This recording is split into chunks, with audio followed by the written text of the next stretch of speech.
Assalamualaikum anak-anak, gimana kabar kalian? Tetap sehat ya, baik yang di rumah maupun di asrama. Untuk mengawali pembelajaran hari ini, mari kita berdoa terlebih dahulu agar ilmu yang kalian peroleh bisa bermanfaat. Raditu billahi robba wa bil islami dina wa bi muhammadin nabiyya wa rasulah rabbi zidni ilma warzuqni fahma, amin.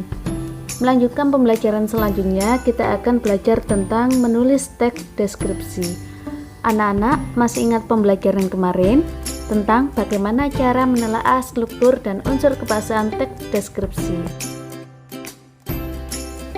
Struktur teks deskripsi terdiri dari 3, yaitu identifikasi, deskripsi bagian, dan penutup. Lalu, bagaimana unsur kebahasaan teks deskripsi? Yang pertama, kalimat perinci. 2, cerapan panca indera. 3, penggunaan kata. 4, sinonim. 5, kata depan.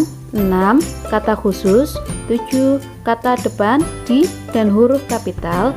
8, kalimat bermajas. Dan 9, pilihan kata. Adapun tujuan pembelajaran hari ini adalah 1. Merencanakan penulisan teks deskripsi. 2. Menulis teks deskripsi dengan memperhatikan pilihan kata, kelengkapan struktur dan kaidah penggunaan kalimat, tanda baca, dan ejaan. Apa saja langkah-langkah menulis teks deskripsi? Yang pertama, memilih tema atau topik. Memilih tema atau topik yang menjadi dasar penggambaran. Di bagian ini, penulis harus fokus pada tema atau topik yang akan digambarkan dalam teks deskripsi. Misalnya, penulis ingin memilih tema pendidikan, maka topik teks deskripsi dapat berupa keindahan sekolah, keindahan ruang kelas, atau kondisi pameran sekolah. 2. Mengadakan pengamatan atau observasi terhadap objek. Setelah menetapkan topik paragraf, maka penulis dapat memilih ruang lingkup yang sesuai dengan apa yang ingin diilustrasikan. Misalnya, ruang sekolah, kelas, atau lokasi pameran sekolah. Agar lebih maksimal, penulis harus benar-benar mengamati secara langsung objek tersebut dan mencatat secara rinci peristiwa, suasana, atau benda yang ada di sekitar objek tersebut. 3. Mengumpulkan data, contoh, gambar, angka, grafik, atau statistik sebagai ilustrasi. Di tahapan ini, semua data-data yang diperoleh dari hasil pengamatan dikumpulkan agar lebih rapi dan data-data tersebut dapat dipilah-pilah sesuai dengan kategori dan jenisnya. 4. Menetapkan pola pengembangan yang tepat dan sesuai. Setelah data-data terkumpul dan terpilah dengan baik, penulis menetapkan pola pengembangan teks deskripsi yang diinginkan. 5. Menyusun kerangka. Menyusun kerangka paragraf berupa gagasan dasar dan gagasan penjelasan. Di tahapan ini, penulis menetapkan ide-ide pokok setiap paragraf yang akan disusun. Selain itu, gagasan-gagasan penjelas pun disiapkan untuk mendukung gagasan dasar pada ide pokok. Proses ini menjadi pondasi utama sebelum masuk ke proses penulisan kerangka paragraf. 6. Mengembangkan kerangka menjadi paragraf yang utuh. Di sini harus menggunakan kalimat yang logis dan padu. Di bagian ini, penulis menggabungkan kalimat-kalimat yang mengandung gagasan dasar dan penjelas menggunakan kata penghubung yang sesuai sehingga kalimat dan paragraf yang tercipta menjadi logis dan padu. 7. Menyunting teks atau paragraf deskripsi. Karangan utuh yang telah jadi belum bisa dipastikan aman dari penggunaan kata yang salah, tidak baku, atau kurang lengkap. Oleh karena itu, kegiatan menyunting teks atau paragraf diperlukan untuk mengecek kembali pemilihan kata atau yang disebut dengan diksi, imbuhan, tanda baca, kata penghubung, dan kelengkapan informasi. Setelah itu, koreksi berupa penambahan atau pengubahan kata boleh dilakukan demi terciptanya hasil karya yang lebih sempurna. Langkah terakhir yaitu mempublikasikan.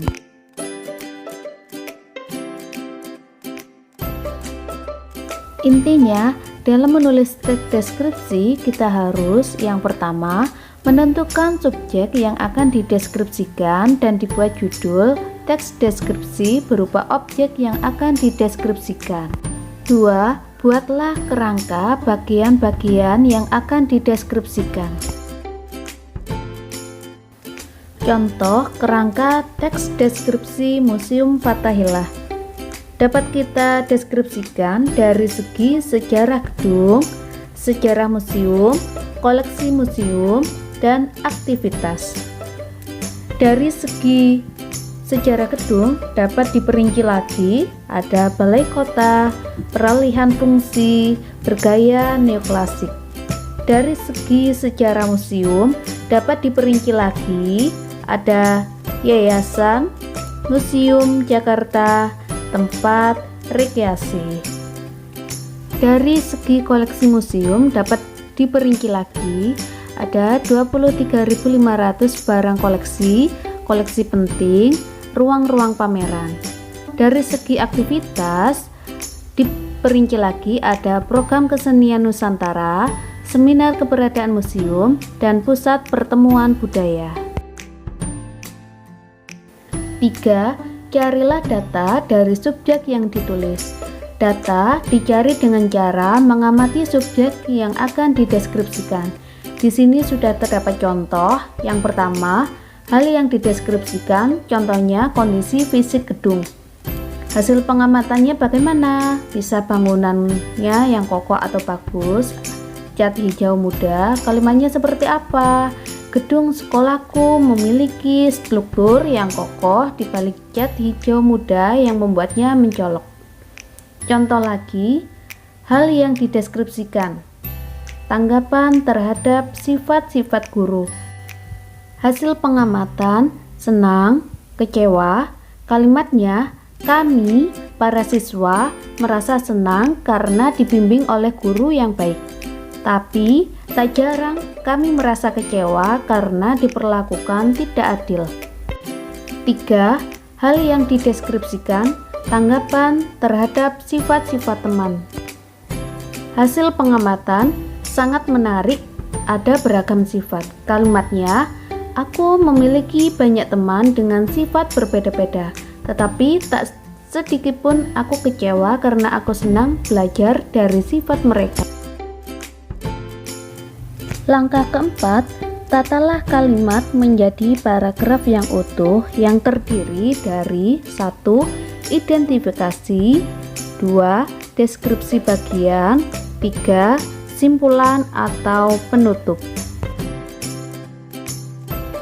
Langkah kelima, perincian objek atau suasana yang dideskripsikan dengan menggunakan kata dan kalimat yang dapat merangsang panca indera seolah-olah pembaca mengalami langsung peristiwa tersebut berdasarkan hasil penglihatan, pendengaran, dan merasakan apa yang kalian deskripsikan dengan menggunakan variasi kata yang memiliki daya tarik bagi pembaca. Lalu, bagaimana cara menyunting teks deskripsi? Yang pertama, bacalah kalimat per kalimat untuk menemukan kesalahan penggunaan ejaan, diksi, dan pola kalimatnya. 2. Catatlah atau beri tanda pada kalimat atau kata yang akan disunting. 3. Betulkan atau perbaikilah atau suntinglah kalimat, kata ejaan, atau apa yang telah dicatat sebelumnya. 4. Menyunting kalimat dapat dilakukan dengan beberapa cara, yaitu menambah kata, mengganti kata, pemakaian kata-kata baku, dan mengurangi kata. 5. Memeriksa keterpaduan antar paragraf. 6. Memperhatikan kesalahan. 7. Memperbaiki keruntuhan paragraf yang satu dengan paragraf yang lain. Sekian dari Ibu. Assalamualaikum. Harus tetap semangat belajar terus ya.